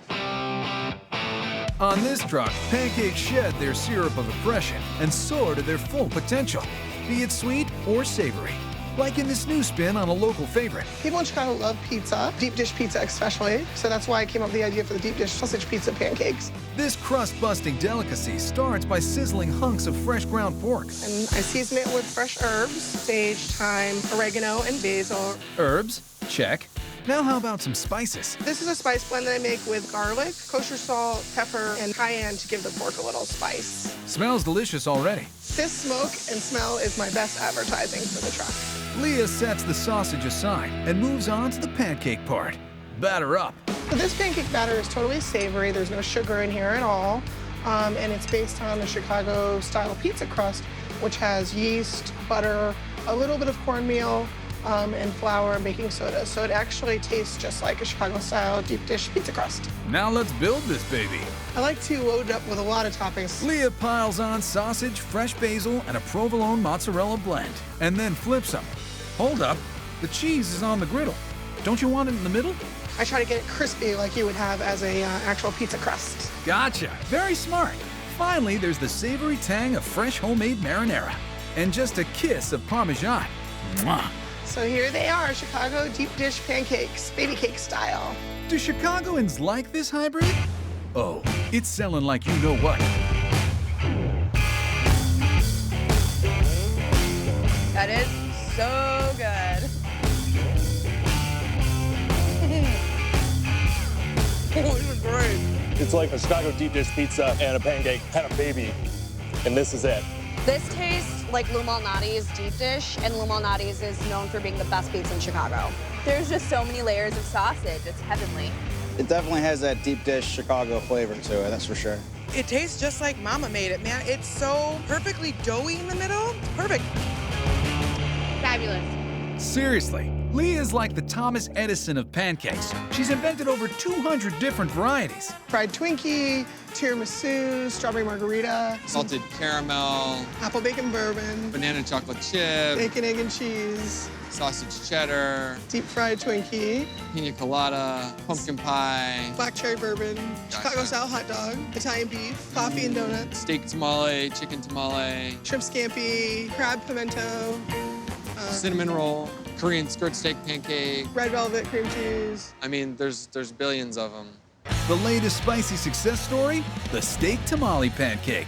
The base is actually maseca, which is lime-cured cornmeal, which is the exact same thing that they use in actual tamales. And I use tender skirt steak with adobo seasoning, Mexican cheese, and some fresh-made salsa. When it comes to skirt steak, Leah has no beef with it. Skirt steak is a very flavorful meat, and it picks up the flavors of spices very well, and it's also perfect because it's very tender. I'm obsessed with skirt steak. It's like, I would eat skirt steak for every meal. But of course, her first love is pancakes. I spend every moment of my life thinking about pancakes. In fact, I was on the phone with my friend the other day, and they were telling me about their weekend, and I thought, I literally have nothing to talk about except pancakes. I was like, this is embarrassing. I need to read a book or something, so I have something to talk about. Don't sweat it. Your flapjacks are fascinating. She finishes these off with some cotija cheese, fresh roasted tomato garlic salsa, and a little cilantro for color. So this is my skirt steak tamale pancake, a little taste of Mexico to warm you up on a cold Chicago day. Looks muy delicioso. How say you, Chicago? These are amazing. Really unique. A little bit almost of a corn cake flavor to it, a little bit of queso fresco. It's delicious. It's really terrific. I love it. Changed the game. They changed the game. Baby Cakes literally changed the game. Now you know why Baby Cakes is on the short stack of America's best food trucks. Now wait till you see what makes this portable pizzeria in LA so special. I'll give you a hint. The oven is totally stoked.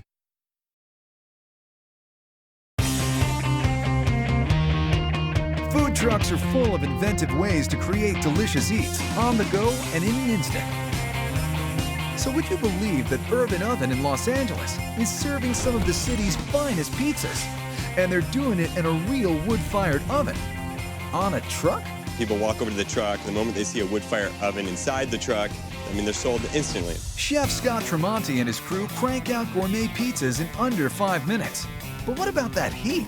On a good day, it's about 95 degrees inside our truck, and on a bad day, it's 112. But you don't have to worry about the heat. You can grab a slice and sit out under the trees at Grand Park, one of Urban Oven's favorite haunts.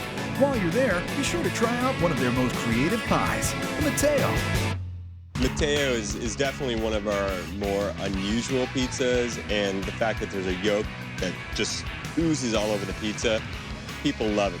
But as any pizza maker will tell you, great pizza needs great dough, baby. In a big pizzeria, this mixer would be 3 times this size, or the size of a human being. But since we're on a truck, we have space restraints, and so we have to use something a little smaller. The dough is mixed and then left to rise. 18 hours later, and it's go time.